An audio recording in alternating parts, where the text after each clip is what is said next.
Hello everyone, and welcome back to the channel, your trusted source for deep, critical political analysis from South Africa and beyond. If this is your first time here, don't forget to hit the subscribe button, give this video a thumbs up, and share your thoughts in the comments, because today's story is heavy with political drama, legal stakes, and symbolic battles that could rock the ANC and alter the post-election terrain of this country. Former President Jacob Zuma is once again stepping into the spotlight, but not for defying the courts or stirring coalition drama. No, this time, Zuma is preparing legal action. And not just against any official, but against a key figure in the ANC leadership, Minister of Mineral Resources and Energy, Gwede Mantashe. Zuma has accused Mantashe of perjury, of lying under oath to Parliament about a R40 million compensation fund meant for former mineworkers who suffer from debilitating occupational diseases. Zuma and his foundation say Mantashe deliberately misled the nation, and they are gearing up to file a criminal case that could land Mantashe in serious legal and political trouble. Now, this isn't just some side squabble between political enemies. This legal threat could rip open major wounds within the ANC and undermine what little stability remains in South Africa's ruling elite. So let's unpack it all: what was said, why it matters, and what it tells us about the future of ANC politics and South Africa's governing institutions. At the center of this drama is a fund, a long-awaited R40 million pot meant to compensate former mineworkers who developed lung diseases like silicosis and tuberculosis after years of toiling underground, often with minimal protection. This fund represents more than money; it's about justice, restitution, and dignity for those workers and their families. But for years, payments have been delayed, the process bogged down in red tape, bureaucracy, and alleged political interference. Then, in recent parliamentary discussions, Minister Gwede Mantashe pointed a finger directly at Jacob Zuma. Mantashe allegedly claimed, under oath, that Zuma was somehow involved in the delay.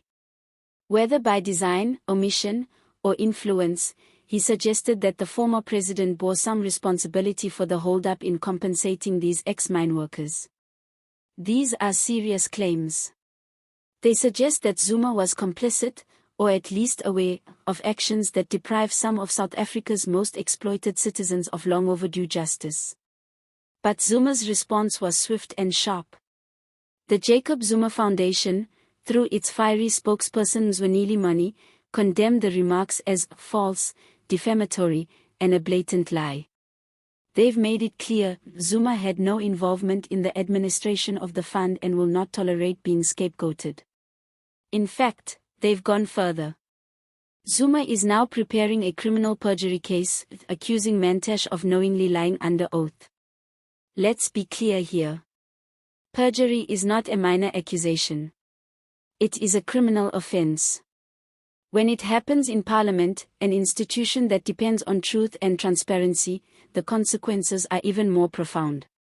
If Zuma succeeds, Mantashe could face prosecution, damage to his public standing, and immense pressure to resign from cabinet. But there's another layer to this, and it's one the ANC leadership would rather avoid discussing in public. This feud between Zuma and Mantashe isn't just legal, it's deeply political.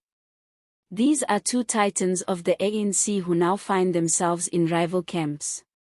Zuma, long disgraced by the Constitutional Court and embroiled in the Zondo Commission's findings, has re-emerged as the face of a new political movement, the Umkhonto we Sizwe (MK) party. He is using MK to challenge the ANC's legacy and claim a populist mantle, especially in KwaZulu-Natal, where his influence runs deep. Mantashe, meanwhile, is a loyalist to President Cyril Ramaphosa and a voice for continuity within the ANC's traditional structures. He represents a faction that is deeply opposed to Zuma's return to influence. So this court case, it's not just about a lie. It's about power. About revenge. About who controls the story of the ANC's past and who gets to shape its future. Zuma wants to expose Mantashe as dishonest and politically compromised. He wants to force the courts and the media to relitigate his legacy, not just as former president, but as a man still relevant in the political arena. And from a legal standpoint, Zuma's move is smart. By framing this as a question of perjury, he avoids having to defend his own record. Instead, he forces his opponents into a reactive position, denying, defending, deflecting.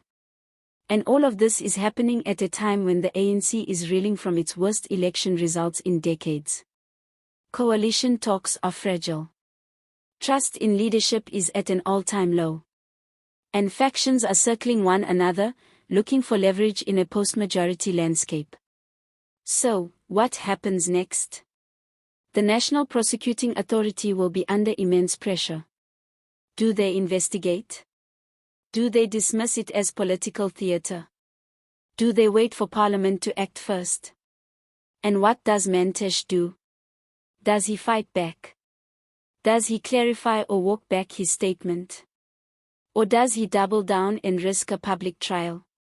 Whatever the outcome, this legal clash could set a precedent.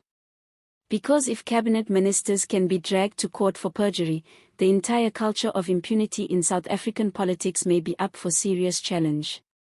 But amid all this noise, let's not forget the people at the center of the original issue, the mineworkers.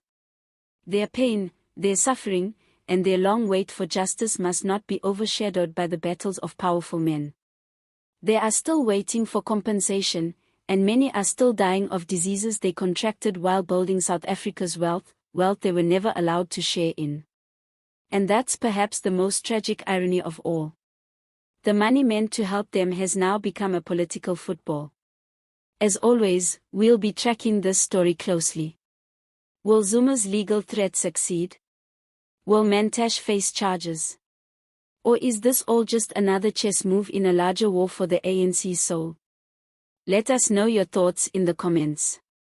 Is this accountability in action, or just another power play disguised as legal principle? Thanks for watching. If you found value in this breakdown, give us a like, share it with friends, and subscribe for more in-depth commentary from the ground up. Until next time, stay informed, stay engaged, and stay engaged.